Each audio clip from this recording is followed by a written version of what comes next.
I've been inspired to get as many platinum trophies on the PlayStation consoles as I can, and I thought what better place to start than Spyro, one of the most beloved Sony platformers there ever was.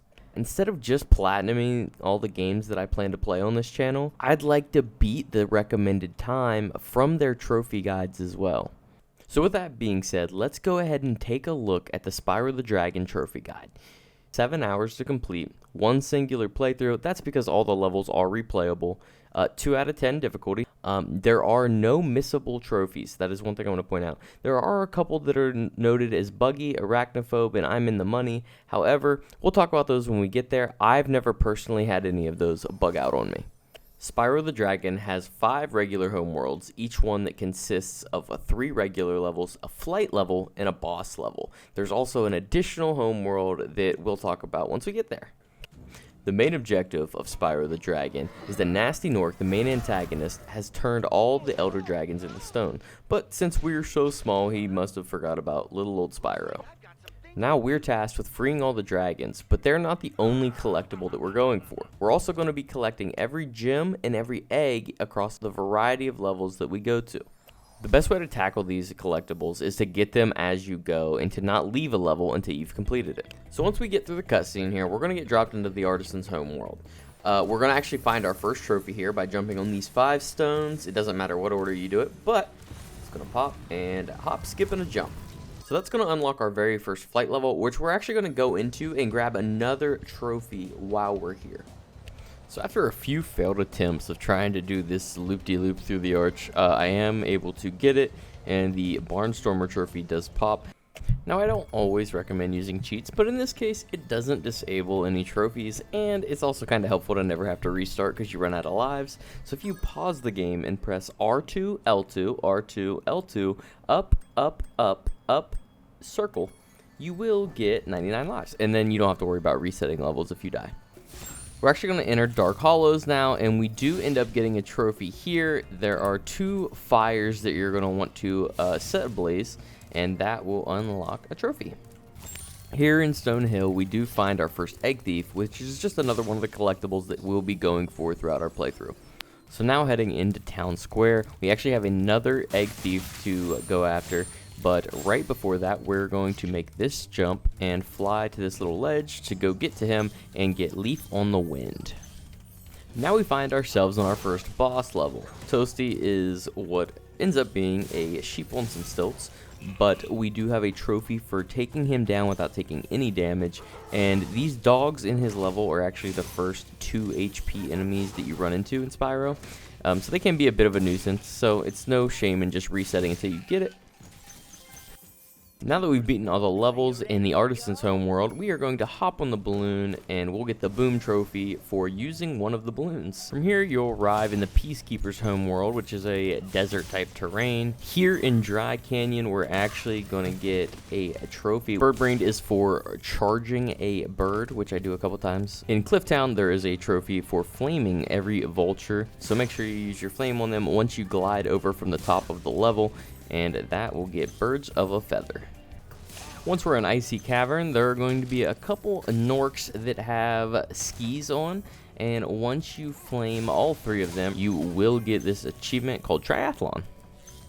Now here in Crystal Flight, the Peacekeeper's flight level, we do have a trophy for flaming all the fairies holding the directional arrows, and there it is, Hot Wings 1, foreshadowing a trophy down the road. Finally, we are in our boss level, Dr. Shimp, for the Peacekeeper's world. Shimp is going to turn around and swang that booty for us to light on fire, of course. And here, there is a trophy. Trophy here is called What's in the Box for unlocking the key chest in the level. A great movie reference, if I may add. We're now headed to Magic Crafters, which is arguably where the game does take a turn for the more difficult if you've never played before. And here, right as we enter the Magic Crafters homeworld, we're given the opportunity to charge through these 4 tree-headed, ginger-bearded gentlemen, and that will get us the Coming Through trophy. Now on Alpine Ridge, we have these 3 conveniently placed fireworks sets right on these little islands. Just blow these up. When you get all your gems, you'll do this anyway, and you'll get the trophy Pops of the Tops. Now here in high caves, we've got some giant metal-back spiders that we have to take care of for a trophy, and thankfully there is a sweet fairy at the top of these caves that will give you a big old smooch right on your forehead that gives you some super firepower to go take care of them. Now here on Wizard Peak, we're introduced to some fun little supercharge ramps, and once we jump up on this ramp, you're going to hear the little na from the egg thief, and if you just carefully crawl your way around the edge here, you'll find him hiding back there. Fire him, and you get a trophy. Alright, and as I alluded to earlier, that trophy, we are going to get Hot Wings number 2 for flaming all of the fairies holding the signs in Crystal Flight now, like we did in Night Flight earlier. Now, Blowhard might be the weirdest name for a boss you could ever think of, but you also get a trophy, thankfully, called Gather for hitting all of the gems in his world. I mentioned earlier that Magic Crafters is where the difficulty takes a step up. Beastmakers definitely takes another step up from that. Here at the end of Terrace Village, there are going to be these 3 rockets that are set to blow up some unbreakable chests. We are going to do it in this pattern. We're going to start from the top here, do this one, over to this one, and then on the ground, we're going to hit the final one, and those all 3 are going to explode and give us the Rocketeer trophy.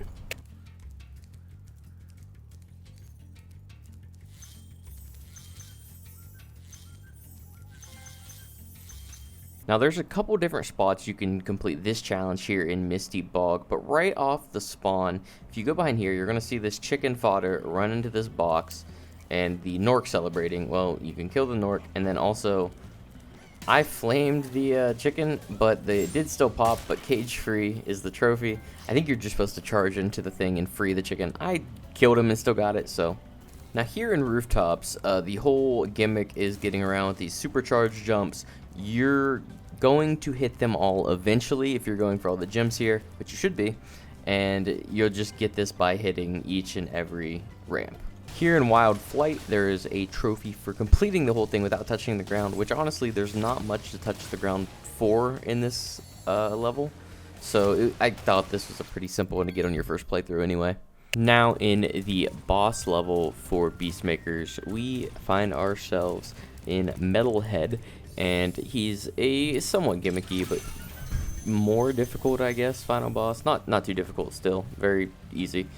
And there is a trophy here for finishing off all 500 gems in his level. Now we've found ourselves into the 5th homeworld, Dreamweavers, which is almost like a mythical kind of area. And as you can see, there's a cannon in the middle that shrinks these enemies and enlarges them again. And there's a trophy for charging through 3 of these fools in a row, which you obviously have to wait until they are shrunk to do so.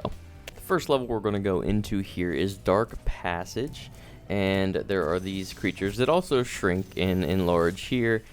Turtles, which can't be killed unless they're small, and then also the demon dogs, and there's a trophy that you'll most likely get here for just killing 3 of the demon dogs in the large form. Now here in Haunted Towers, there's a handful of these enemies that are these revived soldiers that we're unable to kill with our regular fire breath or a charge. Thankfully, there are some fairies around that are kind enough to give us little forehead smoochies again to give us the power to kill them. And there's actually one in the level that here at the top of the tower that gives you an infinite amount of it, so you don't have to keep trying to come back and recharge your fire. And there is the scrap metal achievement.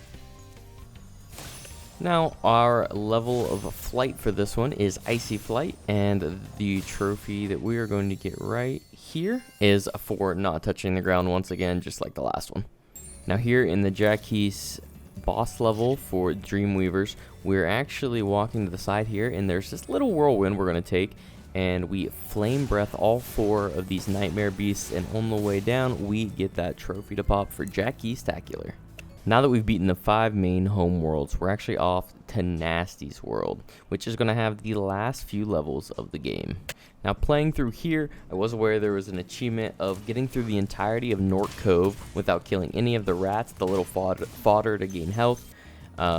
So I did end up resetting, I think once, because I accidentally killed one. One thing that I did find out on this trophy is when it pops right here, you'll notice you just have to get to that little pedestal. You don't actually have to go back to the home world. So if you leave other gems and stuff out there, you can just do this first. Now we're off to the second level here in Gnasty's world, which is Twilight Harbor. Now the trophy for this level is finding the 6 gears and destroying them. They are pretty well hidden, so I will point them out as we go through this level. So once you take this whirlwind, if you'll look right behind you on the wall, there is the first gear. Now right outside this jump, you'll see this little gear perched above the lamp, kind of. That's number 2. Here in the corner by this vat of some type of goo, we see our third. It's pretty dark there, so this one not hidden as well as the others, but tucked right inside this doorway, number 4. Now right after you go out of the next exit, it's going to be right here by the ledge, which I actually kind of forgot where this one was myself. That's number 5. And number 6, once you get to the final platform, just make your way around the little edge there, and there it is. That is the trophy. Alright, so here we are going to make Gnasty Nork do 5 laps around this entire course of his, we'll call this a boss level, I guess. And then once he is on his 5th, we're going to hit him with our flame, and that is that. Alright, and as we unlock this final dragon after the Gnasty Nork fight, we in fact get I'm in the money. That is every collectible collected.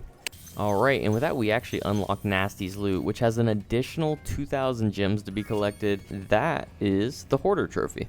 Now, even though I have played through this game quite a bit, I have a few trophies left over for cleanup, so we're going to go back and get those real quick. Here in Stone Hill, make sure you flame about 10 sheep. There's a lot of them up here on this second level. That will get us sheep kebab for flaming 10 sheep. Here in the Peacekeeper's homeworld, you'll notice that some of these goons like to moon you once you flame the tent that they're in. So we're going to move this cannon here. We're going to light that on fire while he's doing that. And there is the trophy named Shoot the Moon, you know, properly, of course. Okay, so there are 5 magic mushrooms here in the Beastmaker's homeworld. The first one is going to be down in this little flight area. The second is going to be right behind the Misty Bog portal. Third is the large tree over here. You're just going to wrap around the back side of it, and there it is. Now, number 4, right next to the steps of the little monument in the center of the area. Now we make our way around the top of the monument, and there is the 5th, and that's going to be Mushroom Hunter.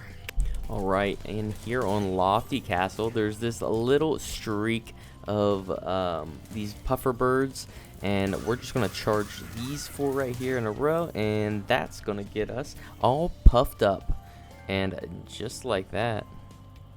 And folks, that is the Platinum Trophy in Spyro the Dragon. Our very first Platinum for the channel is completed. Let's take a look at how we did. So, our final playtime for the 100% Platinum Trophy is 3 hours and 49.1 seconds. And I went with a 1.5 Platinum rating because I felt like that 2 they gave it was probably pretty accurate. But for me, having played it so much, it was more closer to a 1. And our next game on the channel, Spyro 2. If you have a game you want to see me play, PS5, PS4, PS3, leave it down in the comments along with a like and a subscription if you're feeling up to it. I'll see you guys in the next video.